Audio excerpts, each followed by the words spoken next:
ବଡ଼ ଆମ ଗଛରେ ତ ପ୍ରବଳ ବଉଳ ଅଛି। ସେଦିନ ତ ବଉଳ ପକୋଡ଼ା କରିଥିଲେ ବହୁତ ଟେଷ୍ଟ ଲାଗୁଥିଲା। ଚାଲ ଆଉ ଥରେ କରିବା। ଚାଲ କରିବା। କିନ୍ତୁ ଜାଣିଛ ଆମ ଗଛରେ ଆମ୍ବ ବି ହେଇଗଲାଣି। ଦେଖିବା ଆମ୍ବ ବି ଦେଖିବେ ବର୍ତ୍ତମାନ। ଏଇଟାକୁ ଖାଲି ଦେଖିପାରୁଥିବେ ବର୍ତ୍ତମାନ ଆମ ଗଛରେ ପ୍ରବଳ ଆମ୍ବ ହେଇଛି। ଦେଖନ୍ତୁ କେତେ ବଡ଼ ବଡ଼ ଆମ୍ବ ବି ଆମର ହେଇଗଲାଣି। ଆପଣଙ୍କର ସେପଟେ ହେଇଛି କି ନାହିଁ ନିହାତି କମେଣ୍ଟରେ ଜଣେଇବେ।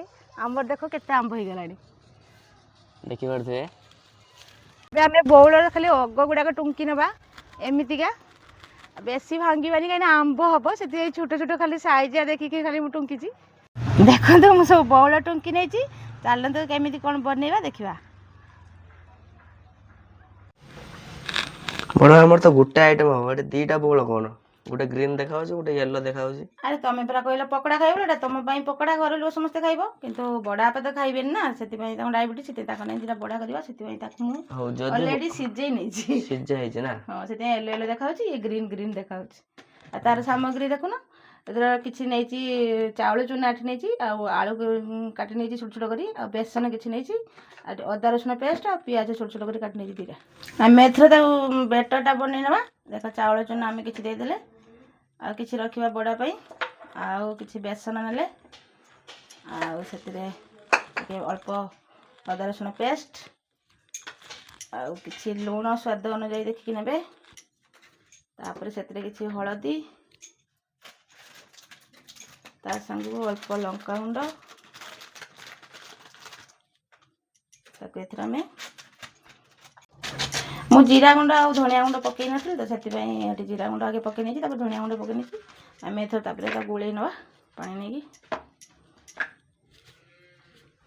ଆମେ ତାକୁ ଗୋଳେଇ ନେବା ଏଥର। ତ ହାତରେ ଗୋଳେଇ ନେଲେ ଟିକେ ଭଲ ପେଷ୍ଟଟା ହେଇଯିବ। କେତେ ପାଣି ମାପ ଜଣା ପଡ଼ିବ ହାତରେ ଗୋଳେଇ ନେଲେ। ଦେଖ ବେଟରଟା ଏଥର ରେଡ଼ି ହେଇଗଲାଣି। ଏଇ ପୋଜିସନରେ ଗୋଳେଇବେ। ଆଉ ଚାଲନ୍ତୁ ଆଗକୁ ଦେଖିବା ବେଟରଟା କେମିତି କ'ଣ ପକୋଡ଼ାଟା ବନେଇବା। ଆଉ ଦେଖନ୍ତୁ ଏମିତି ଛୋଟ ଛୋଟ ବଉଳ ନେଇଯାଇଛି, ଏମିତି ତାକୁ ଡାଇରେକ୍ଟ ବୁଡ଼େଇବେ। ଦେଇ ଆମେ ଦେଖନ୍ତୁ ମୁଁ ତେଲ ଅଲରେଡ଼ି ବସେଇ ନେଇଥିଲି, ମୋ ତେଲ ଗରମ ହେଇଗଲାଣି ବି। ଆଉ ଟିକେ ଆଞ୍ଚ କମ୍ ରଖିଥିଲି, ଏଥର ଆଞ୍ଚଟା ବଢ଼େଇ ନେଇଛି।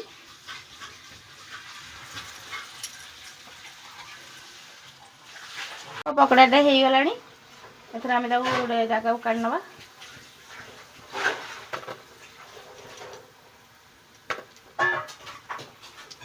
ଦେଖନ୍ତୁ କେତେ ସୁନ୍ଦର ଦେଖାଯାଉଛି ବଉଳ। ଏଥର ଆମେ ବଡ଼ାଟା ପାଇଁ ତା ପ୍ରସ୍ତୁତ କରିନେବା। ପିଆଜ କାଟିକି ରଖିଥିଲେ ସେଥିରେ ପକାଇଦେବା, ଆଉ କିଛି ଅଦା ରସୁଣ ପେଷ୍ଟ, ଆଉ ବହୁତ ଚୁନ ଚୁନ କରିକି ମୁଁ କାଟିଛି ଆଳୁ, ସେମିତି ଛୋଟ ଛୋଟ କରି, କାହିଁକିନା ବଉଳଟା ବହୁତ ଛୋଟ ଛୋଟ ଫୁଲ ସେଥିପାଇଁ। ଆଉ ସେଥିରେ ଆମେ ଲୁଣ ହଳଦୀ ପକାଇ ନେବା। ହଳଦୀ, ସ୍ୱାଦ ଅନୁଯାୟୀ ଲୁଣ, ଆଉ ସେଥିରେ ଆଜି ରଖିଥିଲେ ବେସନ ଆଉ ଚୁନା ସେଥିରେ ଦେଇଦେବା। କିଛି ଅଳ୍ପ ଚୁନା ଦେବେ, କିନ୍ତୁ ଏତ ଟିକେ ଅଧିକା ବେସନଟା ଦରକାର ହେବ।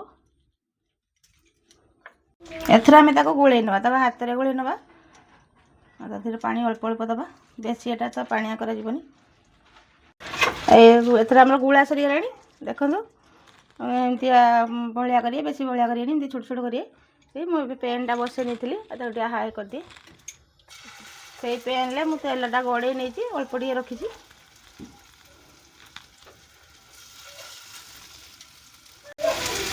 ବଡ଼ ଲମ୍ବା କରୁଲ ଡାଇବେଟିସ୍, ମାନେ ଡାଇବେଟିସ୍ ଲୋକଙ୍କ ପାଇଁ ଏଇଟା ଆଳୁ ତ ପଡ଼ିଛି। ଲୋକଙ୍କ ପାଇଁ କଥା ନୁହେଁ, ମାନେ ବଡ଼ ବାପା ଖାଇବେନି ବୋଲି ମୁଁ ସେଥିପାଇଁ ବନେଇଥିଲି। ସେଥିରେ ଆଳୁ ପକେଇ ଦେଇଛି, ଟିକେ ଆଳୁଟା ପକେଇଲେ ଟିକେ ଭଲ ଲାଗିବ। ସେଥିପାଇଁ ଅଳ୍ପ ଆଳୁ ପକେଇଛି, ଦେଖେଇଛି ମୁଁ ଛୋଟ ଆଳୁଟେ ଛୋଟ ଚୁନ ଚୁନ କରିନେଇଛି। ମୁଁ ସେଥିପାଇଁ ଡାଉଟ୍ରେ ମୁଁ କହିଲି ଡାଇବେଟିସ୍ ଲୋକ ଖାଇବେନି, ଆଳୁ କ'ଣ ପକେଇଛନ୍ତି।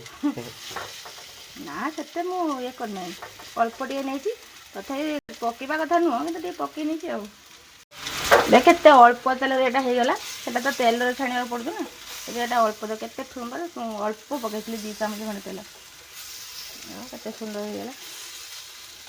ସାଙ୍ଗେ ସାଙ୍ଗେ ନଦେବି ଏଇଟା ଟିକେ ବାନ୍ଧିକି ରଖିବା ପାଇଁ ପିଆଜ ଆଉ ଆଳୁଟା ଟିକେ ମାନେ ପକାନ୍ତି, ଆଉ ତାର ବି ଟେଷ୍ଟ ଟିକେ ବଢ଼େଇବ। ଦେଖ ଏଥିରେ ବଡ଼ା ଗୁଡ଼ାକ ହେଇଗଲାଣି। ଆଉ ଆମେ ଏଥର ଗୋଟେ ଜାଗାକୁ କାଢ଼ି ନେବା। ଦେଖନ୍ତୁ ଆମର ପ୍ରସ୍ତୁତ ହେଇଗଲା ଆମ୍ବ ବଉଳ ପକୋଡ଼ା ଆଉ ବରା। ଏମିତି ନିହାତି ବନେଇ ଖାଆନ୍ତୁ। ଆମ ଛୁଆର ଖୁଆଇଶ ଥିଲା ଯେ ସେ ବଉଳ ପକୋଡ଼ା ଖାଇବ ବୋଲି, କିନ୍ତୁ ମୁଁ 2 ପ୍ରକାର କରିଛି। ଦେଖନ୍ତୁ କେମିତି ହେଇଛି।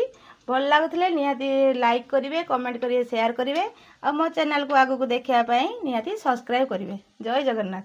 ଖାଇକି ଦେଖ କେମିତି ହେଇଛି। ୱାଓ ବହୁତ ଟେଷ୍ଟି ହେଇଛି।